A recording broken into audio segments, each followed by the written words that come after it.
Hello, Fear the Meerkat here. Welcome to episode 6 of my Legend of Zelda Ocarina of Time Master Quest Let's Play. I often wonder actually if those introductions are really necessary. You know who I am, you know what I have to say here in my intro, you know what you're watching, but anyway, I don't know, other people do intros, guess I might as well do one.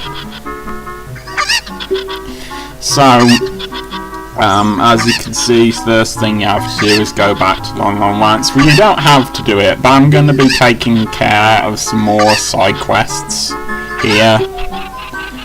I don't find side quests particularly interesting, and I don't know if you do or not, but I'm going to try to go forward the Long Lance side quests and a couple in other places, so. I wonder what Super Cuckoos, that's how you pronounce it, do exactly. The normal cuckoos don't. You know. I wonder if anyone ever goes, is it a bird? Is it a plane? Is it a super cuckoo? No, it's whatever. A flying banana. I don't know. No one ever seems to complete that sentence after the word Superman. I guess it won't be much of a secret power though, would it? Since cuckoos can already fly, it won't be that impressive.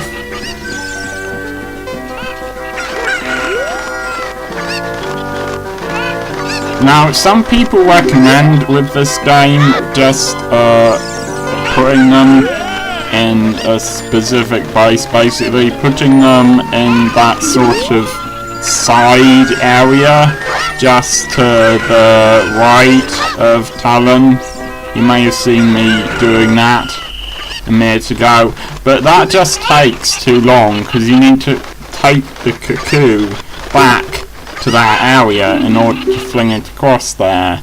So I'm just going to demonstrate what to do when I redo this. Now, I've cut out a couple of times when I tried to do it and failed, so I'm just going to show you basically what happens when you win. At least he cuts the price down the second time you play.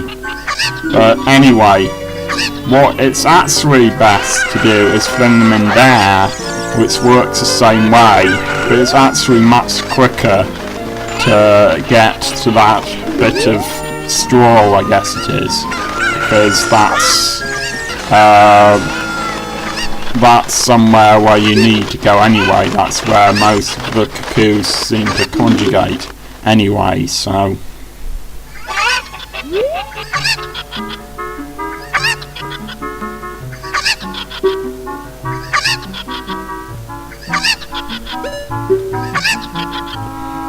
I've never tried actually pressing yes on that.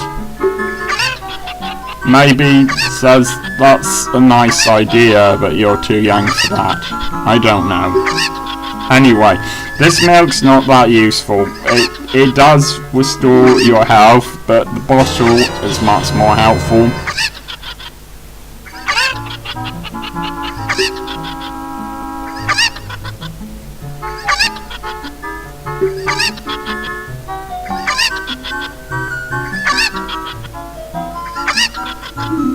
So, everything that could go wrong with this recording went wrong, or not so much with the recording itself, but with actually playing the game and recording that. I did so many things where I just, for some reason, seemed to turn around and walk in the opposite direction for a bit. I have no idea why I did that, or I tried to reach various places in Kakariko village by jumping and I failed. See, this is a song that Malon sings whenever she's sort of alone and it's kind of dusk or night, so you might have heard it if you arrived at the castle earlier night, but I didn't get a chance to show that off. So I'll let you listen to it for a sec.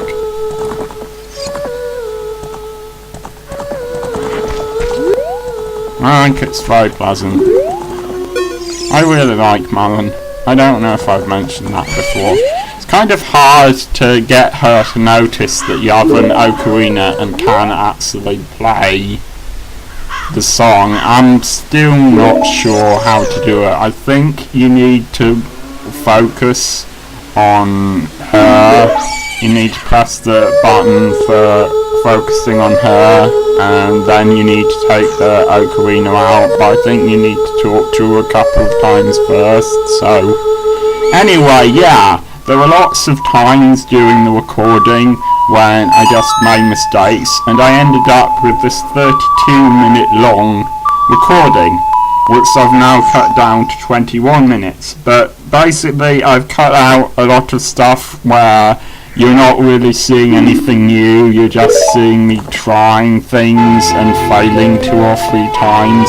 I said I would try not to do that too often, because this is a new thing. I want to do things differently this time, but in this particular case, I didn't want you to see me stumble around failing for 10 minutes. For some reason, Epona thinks that she can push you with her nose and just push you around after you learn the song. I don't know why. But perhaps, I don't know, perhaps that's just what the song means in kind of Hyrulean pony language.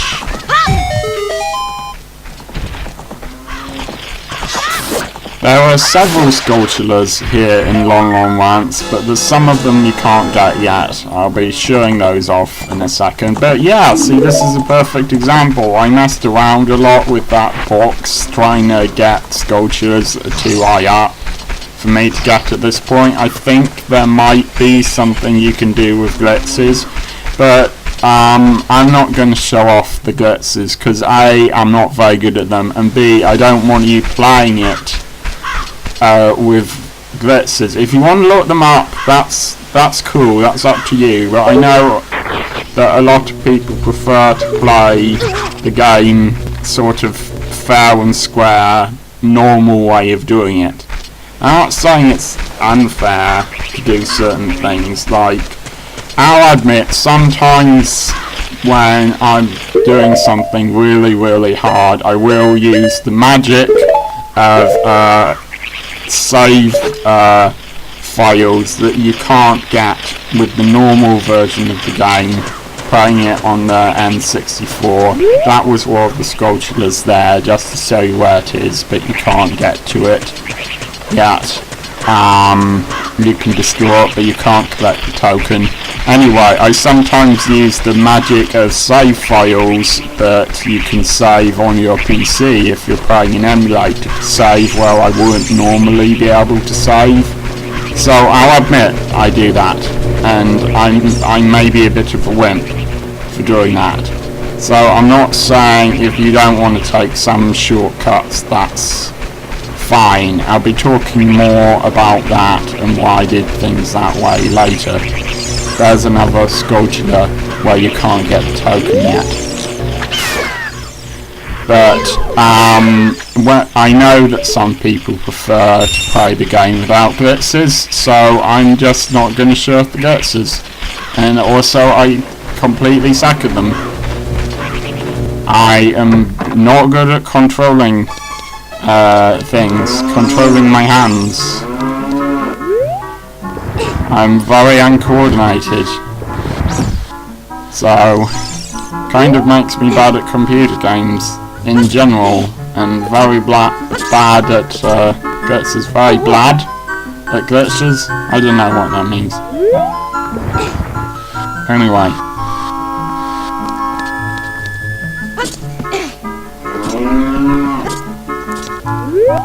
it's kind of hard to see down here.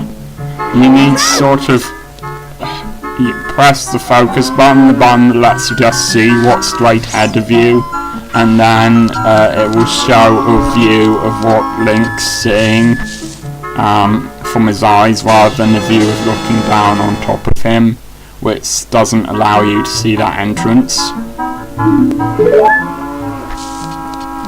I have no idea why someone came in here and put a heart here. I don't know if Talon was worried that he'd get attacked by bulls, and so he hid a heart here, or something, or the cuckoos would go insane and try to kill him, Alfred Hitchcock style. I really don't know. It's bizarre. But anyway, I've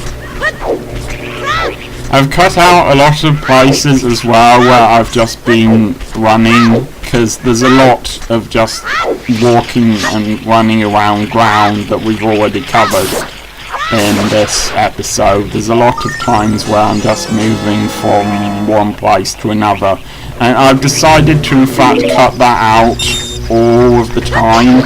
That is a big stole child, and I just wanted to quickly show that off there. You know, perhaps there are a few times where I cut out too much, like you got about 5 seconds of big stole child and then quickly swaps to something else. I don't know, but at least you're not sitting here for 10 minutes watching me fumble around.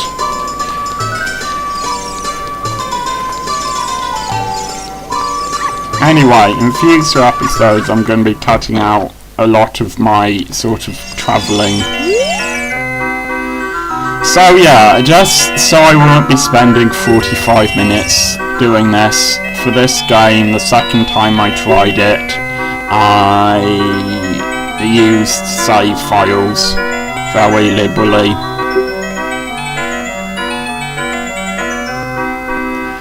And perhaps I shouldn't have done, but I did. So there we go. Say what you will. And when you get more of these, a smaller version will appear on the ground, I guess, so that you can count the number. It's very unforgiving, this game, to be honest. That's not just an excuse for saving a lot, although it's true. You need to get all 10 of these that go by. It's not like 12 of them go by and it's okay to miss 2 of them.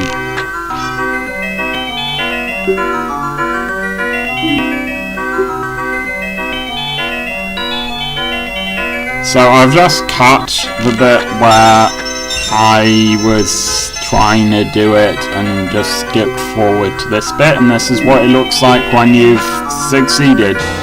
I know I didn't work as hard as I could have done, but I don't care that much.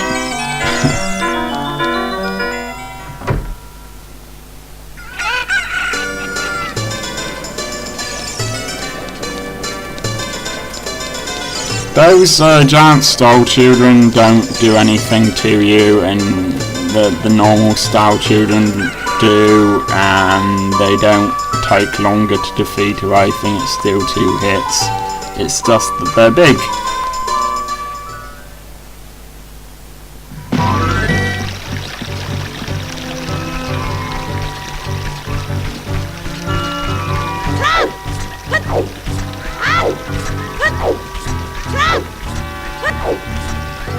Sadly, not all of these trees have sculptures in them. Some of them have rupees in them, but that's it.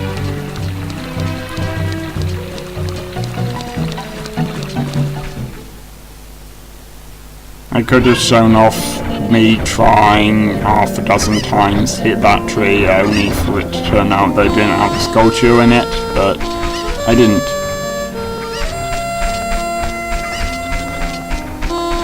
This is the last task that we have to complete, but it does take a while. So, whilst I'm looking for these cuckoos that I'm about to look for. I might as well point out that you can use a cuckoo to get inside that well, but there's not a lot you can do down there right now, to be honest. Anyway, whilst I'm looking for those, I might as well continue to talk about the Legend of Zelda games. I think last episode, sorry, I told you what I thought about this game. It's not my favourite game though, because it's always seemed to me like this was kind of a Link to the Past, but with better special effects. You need to use the cuckoo to get up here. There are some times when you'll need to just throw the cuckoo back over again, like I do here, so it's easier possible to reach it without a cuckoo to fly with next time. But yeah, there are a couple of places where you need them to be able to reach other cuckoos.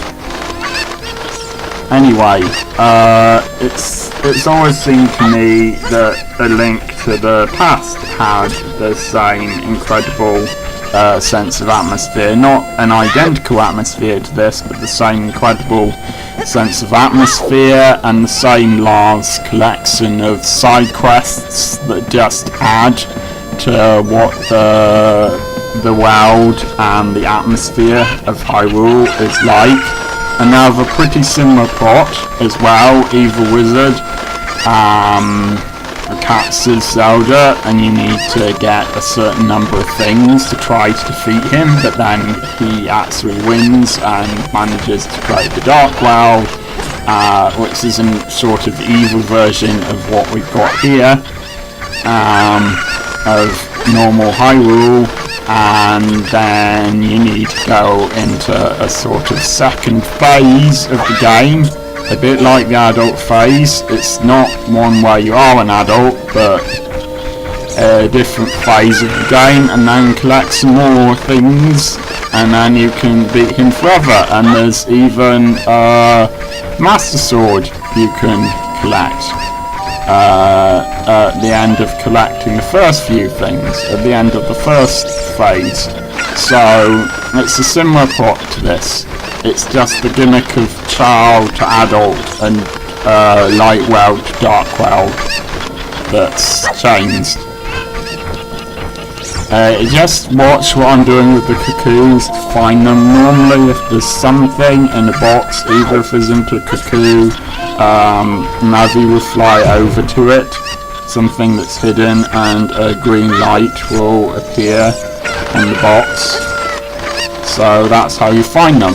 But yeah, it's got the same large collection of side quests and atmosphere and lots of things to do and people to talk to and good music, and it's just a fun game that's like this but with less sophisticated graphics.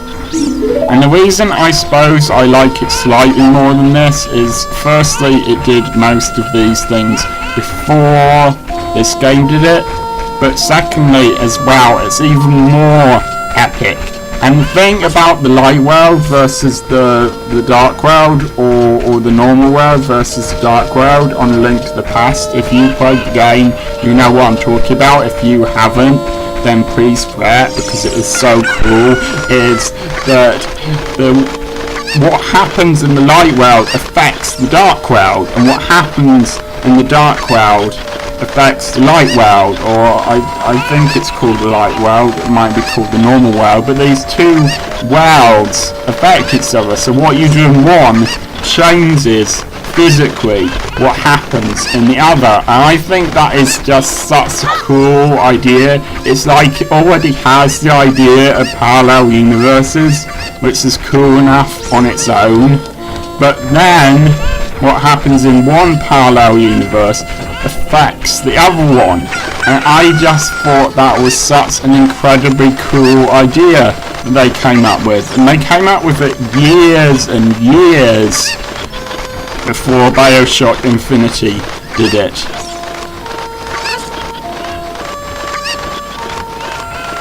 And so yeah, that's my review of A Link to the Past, and that's why I like it more.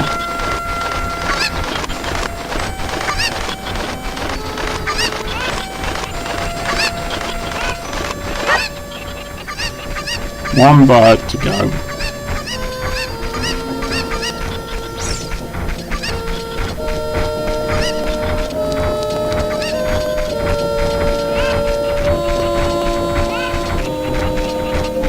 Now if you come back here at night, that tree where that guy is standing under it, there's a kid who says everyone's disgusting and adults are disgusting and you're a someone person, so you must be disgusting too. Which is kind of weird. There's not a lot in these houses that's actually worth finding out about. I will be showing you one of them that's incredibly useful once I have 12 Skulltulas, but the others aren't quite so helpful.